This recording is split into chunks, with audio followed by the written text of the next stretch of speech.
Today I want to tell you something about Midi, the difference between Midi and audio, what can you do with Midi and what is it anyway.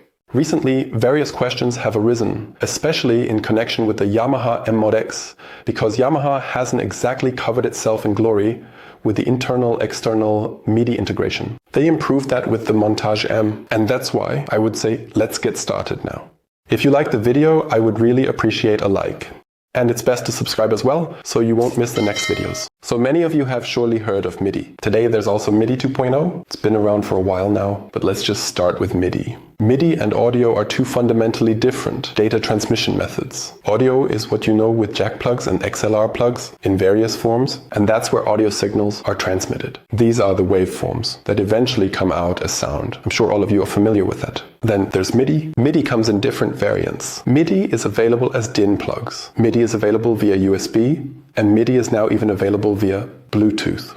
And what can be transmitted with it? Midi is essentially a control signal. So only data is transmitted that controls something, controls that influence something. For example, I press a key on the keyboard. Then a so-called note-on command is sent so that the device on the other side knows, okay, I need to play a sound now, and when I release the key, another command is sent. And that is the so-called note-off command. And that means it knows it can turn the sound off again or should turn the sound off again. Now, we already know that you can send note-on and note-off commands. That's what happens when you play via the keyboard. What else can you do? You can send so-called program changes. With these program changes, also called PC, you can switch programs. As the name suggests, program change. And for that, there is an extension called MSB and LSB. We won't go into detail about that now. But these are two additional values with which you can, for example, address specific banks. What I forgot to mention at the beginning, Midi has a resolution. We are not talking about Midi 2.0. Midi has a resolution from 0 to 127, sometimes also from 1 to 128. In any case, 128 steps. There are manufacturers that start at 0 and there are those that start at 1. You might need to think about that sometimes. The Korg Kronos, for example, starts, I believe, at 0, if I remember correctly. And then back to the beginning, program changes. Then there are so-called control changes. These are CC commands. With these CC commands, you can, for example, make fader movements or move knobs or turn things on and off. So you have a CC command, which also has a number from 0 to 127, and then they usually also have a value from 0 to 127. That means I send a command on number 33 with the value 0. Sustain is an example of something like this. Sustain normally has, by default, the CC command 64. That means if I send the CC command 64 with something, it is usually the sustain signal, and 0 means nothing is coming. If I press the sustain pedal now, it would jump to 127. And the other side knows I have now received the sustain signal. Very important, control signals. That means no sound is directly transmitted over it. Then there are also different Midi channels. There are Midi channels 1 to 16, so both a cable, like a Midi DIN cable here,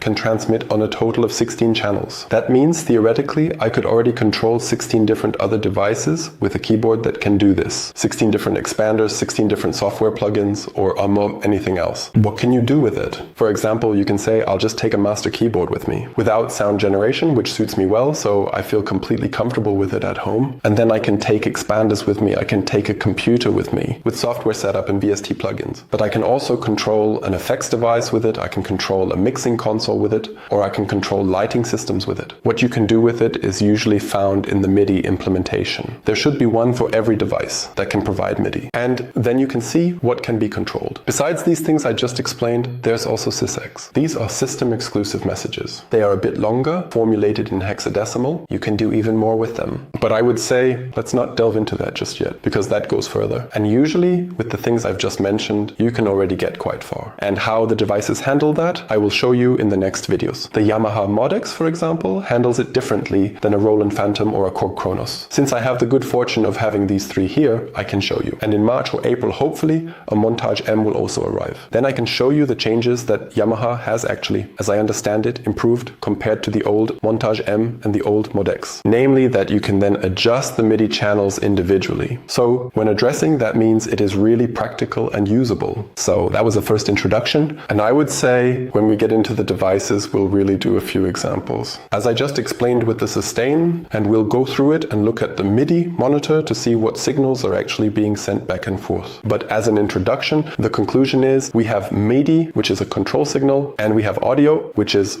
well, let's just say it, a sound signal where the sound actually comes through.